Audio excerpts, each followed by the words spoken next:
Сайн байцгаана уу хүүхдүүдээ, та нартай энэ өдрийн мэнд хүргэе. За өнөөдрийн хичээлээ эхлүүлье. Өнөөдрийн хичээлийн сэдэв бол эхлэл зүйлт ном 100 хэрэглээ ба хураангуй бичих аргыг мэдэж авнаа. За тэгэхээр эхлэл зүйлт ном 100 гэж үг хэлдэг вэ? Эхлэл гэдэг бол ном өгүүллээс баримт болгон авсан оруулгыг, зүйлт гэдэг бол нэмэлт мэдээлэл хавсаргаж өгсөн тайлбарыг, ном 100 гэдэг бол ном бүтээлийн жагсаалт, хураангуй гэдэг бол тухайн ихтгэл өгүүллийн агуулгын товчийг хэлдэг бахнэ. Тэгэхээр бидний дээрх эхлэл зүйлт ном 100 ашиглах байгаа эрдэм шинжилгээний өгүүллийн бүтцийг мэдэж авцгаая. За өгүүллийн эхэнд мэдээж түлхүүрэг хураангуй байна. За тэгэн үндсэн хэсэг ороод түүний дараа ном 100 орно. Үндсэн хэсэг нь эхлэл, гол, төгсгөл гэсэн 3 хэсэгтэй. За эхлэл хэсэгт сэдэв, дэвшүүлсэн асуудал, гол хэсэгт онолын үндслэл, үзэл баримтлал, судалгааны зорилго, судлагдсан байдал, ажиглалт, хийсэн туршилт судалгаа, төгсгөл хэсэгт дүгнэлт, саналыг оруулан бичдэг. За тэгэхээр эрдэм шинжилгээний өгүүллийг судлаачид ихэвчлэн сэтгүүлд зориулан бичдэг бөгөөд тогтсон бүтцтэй байх нь. Тэгэхээр аль бие усны шинжтэй загварт найруулга юм аа. За энэ тогтсон бүтцийн дагуу бичдэг. За эрдэм шинжилгээний найруулгад яагаад ишлэл зүйлт ном 100 хэрэгэлдэг вэ? Бичигч нь санаагаа баяжуулах, батлах зорилгоор бусдын бичсэн болон хэлсэн үг судалгааны үр дүн, онол, үзэл баримтлалыг судлан ашигладаг. За тэгээ мөн бусдын бүтээлийг ашиглаж хаад ишлэл зүйлт хийхгүй бол оюуны хулгай тооцогддог. Ийм учраас ашигласан бүтээл буюу их сурвалжийг нь бичиж байгаа зүйлдээ заавал тэмдэглэх учиртай. За ишлэл ном 100-г ашиглахын ач холбогдол юу вэ гэхээр бичиж байгаа хүний хэрэг үнцгийг уншиж судалсныг харуулна. За оюуны өмчийг санамсаргүй хулгайгаас сэргийлнэ. Бичигчийн гаргасан санаа нь зөвхөн өөрийнх нь гэдгийг баталнаа. За мөн зарим уншигч цаашид шаардлагатай мэдээллийг олоход дэмжлэг болдог бахнэ. За тэгэхээр бүтээлд их сурвалжийг тэмдэглэдэг нийтлэг 3 арга байдаг. За үүн дотор болохоор бичвэр доторх энийг ишлэлгэн.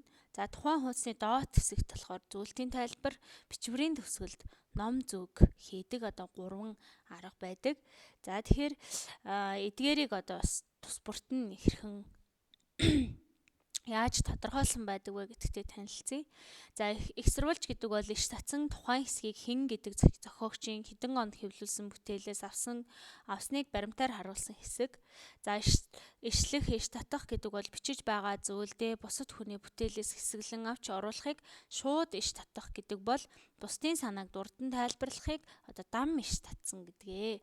За тэгээ зөөл тайлбар гэдэг бол бичгтээ ашигласан зарим хэлц, хариуг, хүн, газар усны нэр, зан, цаг, эд үлгийн зүйл, зан заншил гихчлэн нэмэлт мэдээлэл шаардсан хэсгийг тэмдэглэж тусгаалan тайлбарладаг.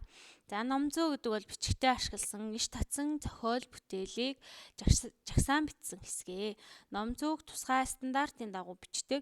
Ном 100 хийхдээ зохиогчийн нэрийн үсгийг дарааллыг баримталдаг байх нэ. За үүн дээр зүйлтийн тэмдэг ном 100 хэрхэн ашигласныг жишээн дээр харъя.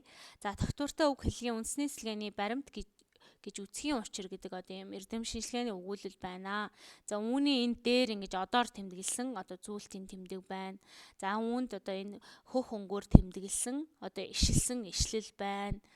За тэгээд төсгөл хэсэгт ном 100-г тэмдэглэсэн тэмдэглэн байна. За тэгэхэд нөгөө дээр одоор тэмдэглэсэн байсан зүйлтийн тайлбарыг тухайн хуудасны төсгөл хэсэгт ингэж тайлбарлсан байна.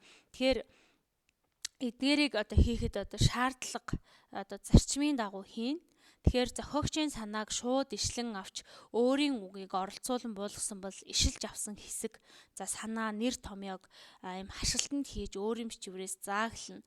За шууд ишлэн 40-оос дээш үгтэй бол хашилтад хийхгүй бөгөөд ишилсэн хэсгийг бүхэлд нь зүүн гар талаас догол мөр үүсгэн тусгайлан бичдэг.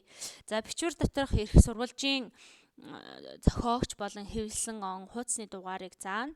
За их сурвалжаас их бага ямар ч хэмжээний мэдээллийг шууд иш татсан, бусдын санааг хураангуулан буулгаж бичсэн За тэгээ мөн бусдын санааг өөрийн үгээр болгосон зэрэг бүх тохиолдолд их сурвалжийг бичвэр дотор иш татсан тухайн газар нь заах төдийгүй ном зүүн жагсаалтад оруулдаг бахны.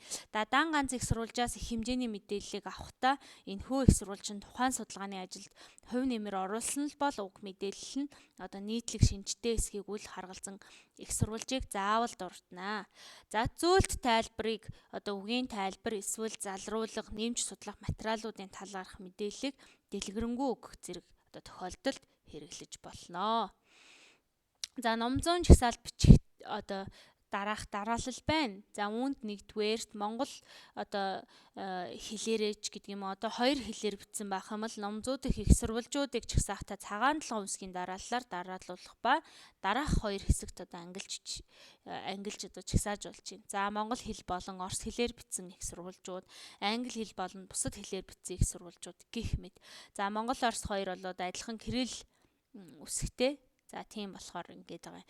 За хоёрдугаарт нь хууль эрх зүйн баримт бичиг болон шашны тэргүүн зэрэг их сурвалжуудын нэрийг цагаан толгойн үсгийн дарааллаар дараалуулна.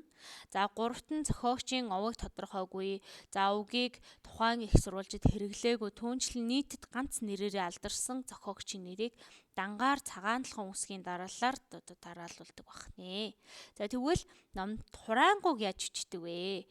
За судлаачид өгүүллийн хураангуйг уншаад өгүүллийг татаж авах хэсгээ шийддэг. Тиймээс хураангуйг бичихдээ бусад хүмүүс таны өгүүллийг унших, татаж авах сонирхол төрүүлэхүйцээр бичнэ.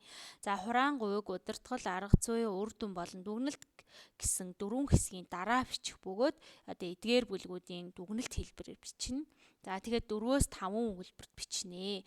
За тэгээд дараах асуултад хариулт өгөх байдлаар бичих юм бол яг оновчтой болно. За үүнд нь яагаад энэ ажил чухал вэ? Зорилго нь юу вэ?